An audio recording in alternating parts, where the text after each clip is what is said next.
तीन कृषि कानूनों की वापसी के बाद पूरे देश में पहली बार एमएसपी की गारंटी कानून की मांग पूरे जोर शोर से हो रही है और यह आंदोलन का एक अहम मुद्दा भी है।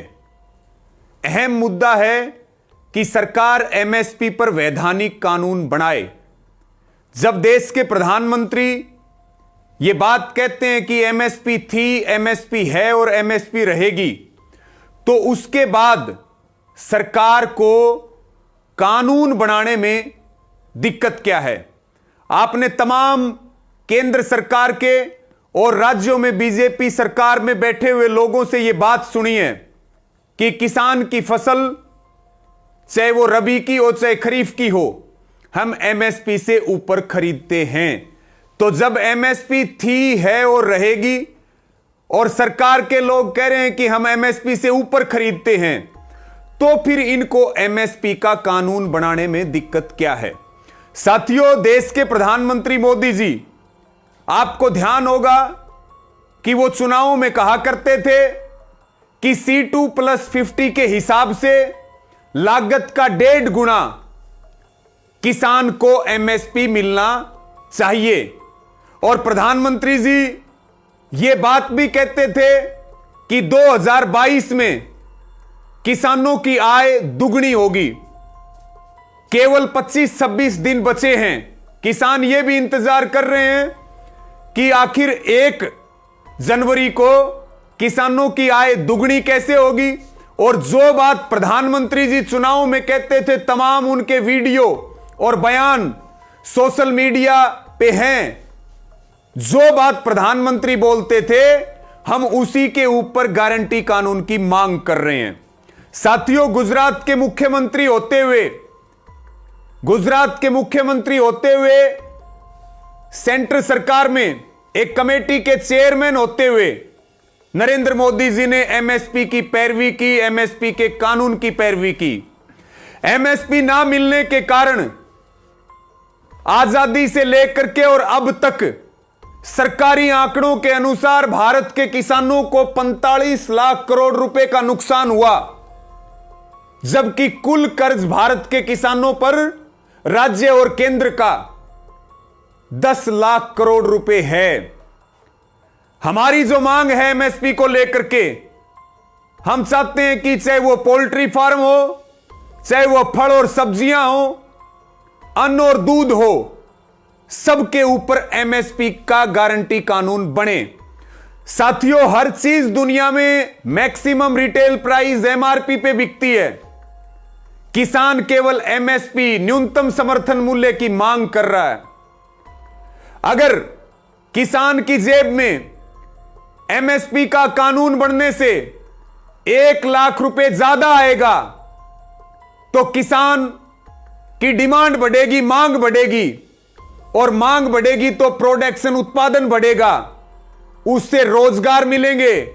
और जो कृषि विशेषज्ञ हैं, जो अर्थ के विशेषज्ञ हैं, वो ये बात कहते हैं कि भारत की जीडीपी का आकार लगभग 15% का होगा और किसान इस देश की आत्मा है। किसान के घर में समृद्धि आएगी तो सारे वर्ग मजबूत होंगे और भारत नई आर्थिक ऊंचाइयों को छुएगा। हरियाणा के लिए भी एमएसपी का कानून जरूरी है, पंजाब के लिए भी एमएसपी का कानून जरूरी है, और तमाम वो प्रदेश जिनकी फसलें बेचने का कोई प्लेटफॉर्म नहीं बचा, एमएसपी उनको मिल नहीं रहा है, वो किसान से मजदूर बनते जा रहे हैं। हरियाणा का एक उदाहरण हम आपको दें कि सरकार ने मेरी फसल मेरा ब्यौरा पोर्टल चलाया और कंडीशन लगाई कि हम एक किसान से केवल 24 क्विंटल 75 किलो सरसों खरीदेंगे। अगर एक किसान को 50 क्विंटल सरसों है, क्योंकि हमारा बड़ा लंबा अनुभव है मंडियों में आंदोलन करने का, फसलों के लिए लड़ाई लड़ने का, हमने बात धरातल पर देखी कि 24 क्विंटल 75 किलो किसान की खरीदी गई, बाकी बची 25 क्विंटल वो सरकार एमएसपी पे नहीं लेती है, उसकी सरकारी खरीद नहीं होती है, और फिर किसान अपनी फसल को औने पौने दामों में बेचता है।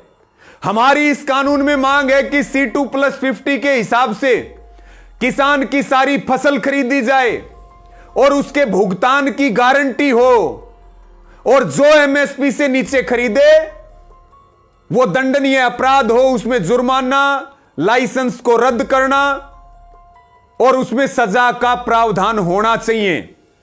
ऐसे ही, क्योंकि ज्यादा MSP पंजाब और हरियाणा में मिलती है, लेकिन उसके बावजूद भी हरियाणा में बड़ा धोखा हो रहा है।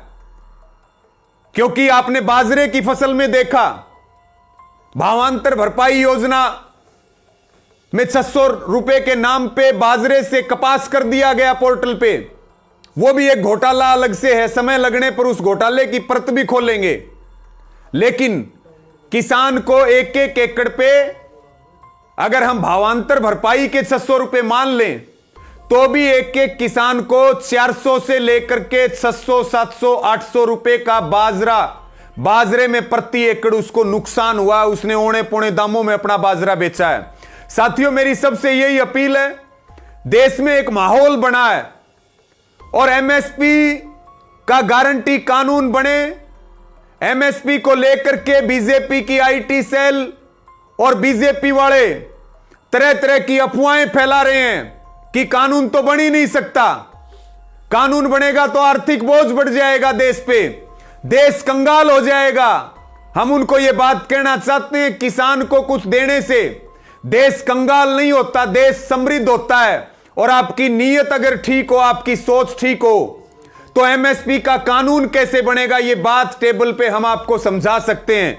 रही बात बजट की, केवल और केवल भारत सरकार का जो सालाना बजट है, केंद्रीय बजट, उसका मात्र 1% MSP के लिए प्रावधान करना पड़ेगा। 1% में भारत की GDP का आकार लगभग 15% होगा और किसान के चेहरे पर खुशी आएगी। किसान समृद्ध होगा तो पूरा देश समृद्ध होगा। मेरी सभी साथियों से यह अपील है, MSP के लिए मुहिम चलाएं। अभी MSP नहीं तो कभी नहीं, मुहिम चलाएं और इसका चर्चा होना चाहिए जगह जगह पे कि MSP का गारंटी कानून क्यों जरूरी है। एक सवाल मैं अंत में और आपके सामने रखना चाहता हूं। यह चर्चा बार बार चल रही है कि सारी फसलें फिर सरकार को खरीदनी पड़ेंगी। अगर सरकार को खरीदनी पड़ेंगी तो सरकार कोई उसे अपने घर में थोड़ी रखेगी, सरकार से भी कंपनियां खरीदेंगी। लेकिन यह बड़ी शर्म की बात है कि आजादी के 75 साल बाद भी बड़ी बड़ी बातें करने वाली सरकारें भंडारण तक की व्यवस्था नहीं कर पाई और आज भी तिरपाल के नीचे गेहूं, दूसरे अनाज भीगते हैं, सड़ते हैं और फिर उनको गरीबों को ना दे करके भी उनको फेंकने का काम किया जाता है। तो मेरी सभी साथियों से यही अपील है कि MSP का कानून बनेगा तो किसान की आत्महत्या रुकेगी। जिन लोगों ने खेती से मुंह मोड़ लिया है वो खेती की तरफ बढ़ेंगे। और यह बात बार बार कही जाती है कि भाई सबसे अच्छा काम खेती था और मध्यम व्यापार और नौकरी चाकरी। यह बात हमारे बुजुर्ग कहते थे। MSP का गारंटी कानून मिलने से खेती और किसानी की तरफ युवाओं के कदम बढ़ेंगे और खेती और किसानी बचेगी। तो भारत एक कृषि प्रधान देश है, हम सब मिलकर के अपने देश को समृद्ध बना सकते हैं। धन्यवाद। जय जवान, जय किसान।